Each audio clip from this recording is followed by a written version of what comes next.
kita sa kinaiya sa ato ang magbalantay.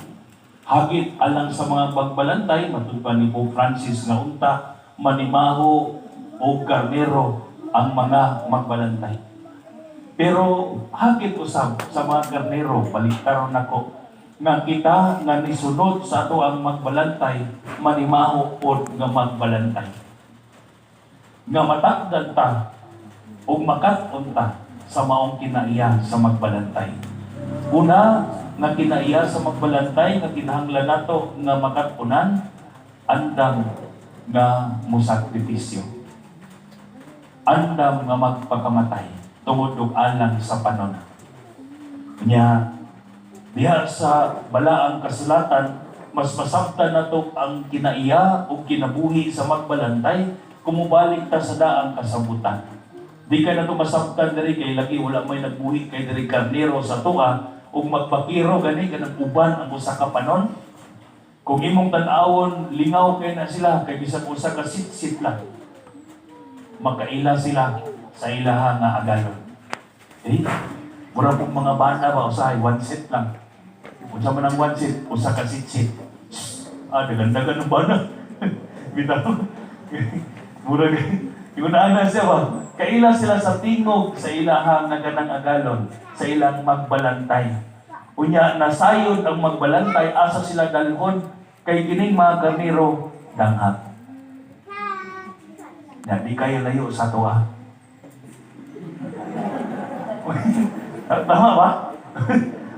Danghag ni sila, kanang inosente ba? Inosente kayo ni sila. Nga kung asa mo aging usa, dito po na muagi tanan. Kung muambak nang naguna, ambak po nang nagsunod, bisa kuha na i-atang. Ano ng karnero? Mga danghag na sila. Mga danghag. Mauna nga, nindot no? Nga kita sakop sa panon sa Ginoo, gitandi sa mga karnero. Danghag. Bitaw? Pero ang nakasentro, nakapokus nga kita, nga gibantayan sa maayong magbalantay, naningkamot sa pagsunod, kay siya walay laing tinguha, kundi ang kaayuhan nato. Dalhon ta sa sibsibanan, dalhon ta ngadto sa tubig nga makamatagbaw sa ato ang kauhaw. Ug diha sa bag-ong kasabutan, gipadayag nga ang pinakamaayo nga magbalantay mao si Jesus. Kay kung sa una ang magbalantay, delikado ang kinabuhi kay nay mga mabamis nga mga hayop na pwede nilang ikamatay sa pagdibigsa sa ilang panon. Sa bagong kasabutan, klaro kayo, si Jesus na imong magbalantay alang sa tanan. Iula ang iyang kaugalingon, aron nga walay ni isa ka nato nga mawala. Mauna nga, nagakat-on ba kita sa maong kaandam sa atong magbalantay, sa pagsakripisyo tungod og alang sa uban. Nya konektado ni ana ang iyang kinaiya sa mga nahisalaan. Ang tao na wala nagsubay na karon sa tama nga dalan, hubog. Bitaw, di naman nakasubay sa hustong dalan ng hubog. Bitaw, gipangita sa Ginoo. Ang nawala na karnero, iyang gipangita. Aron mahibalik ngadto sa panon. Pangutana, kung kita ni angkon, mga sumusunod sa atong maayong magbalantay, unsay atong kinaiya ni atong mga nahisalaan.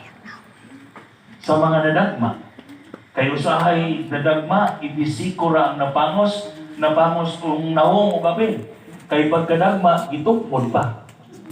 Kabantay mo niya na, labi na itong mga di maayo buot sa ato kung maglisod na gani sila, may kundita, mirisi. Gabaan lagi. Mao na'y angay ninyo. Di ba? Luoy na gani, giduot pag sa mo. Mao ba na ang kinaiya sa atong magbalantay? Dili.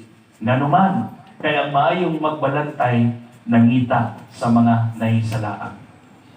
Gisapnay ang mga na kanaganing nadakma, na lukapa, iyang gisapnay aron mabalik ngadto sa panon.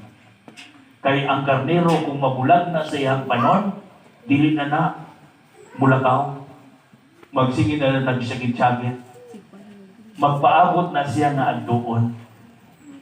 Ang atong mga kaigsuunan usahay, di na makalihok tungod sa kalisod o sa ilang sitwasyon.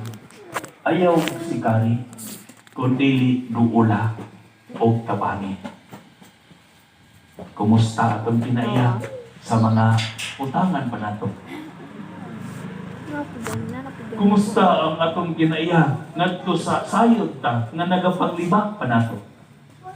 Sa mga nagapanaway nato? Kumusta ang atong kinaiya kanila? Ang maayong magbalantay, wala mi undang sa pagpangita sanay sa laan. Wala mi undang sa pagtanyag sa maong kabaguhan o kinabuhi ngadto sa mga nakasinati o kamatayon.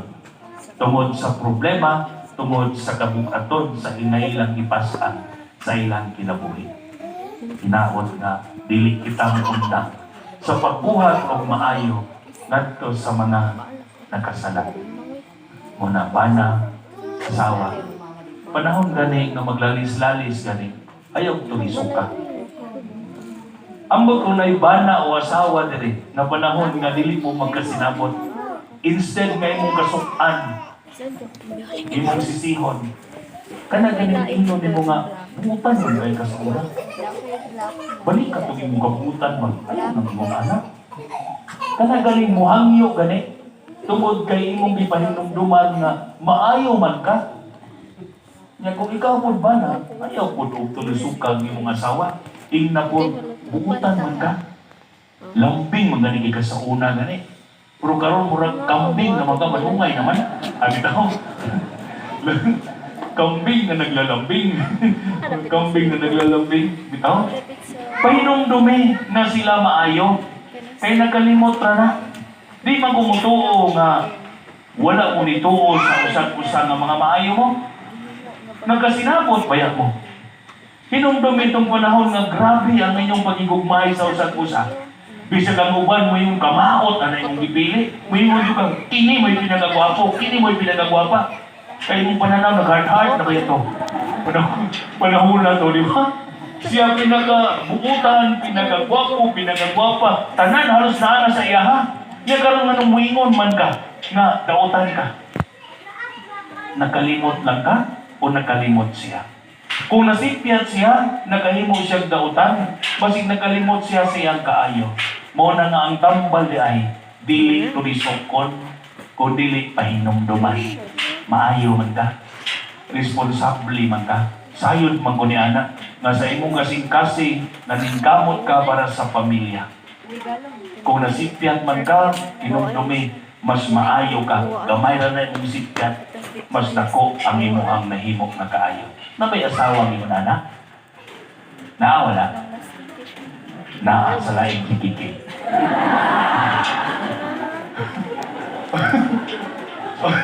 O sa laing suna. May nagalaing nikikit. Sa laing suna. Bitaw, kung iangkon ta, nasakop ta sa panon sa Dios. Nagakaton on ta sa maong kinaiya, sa magbalantay, na andam mo sakripisyo o mangita sa mga nahisalaan. Dili aron nga ipahibalo nga nahisalaan, kung dili tabangan nga mahibalik ngadto sa panahon. Kung naa pa mo'y gipangbugaw karon, kay di mo ganahan, pasabot niya ng wa pa mo nakatpon.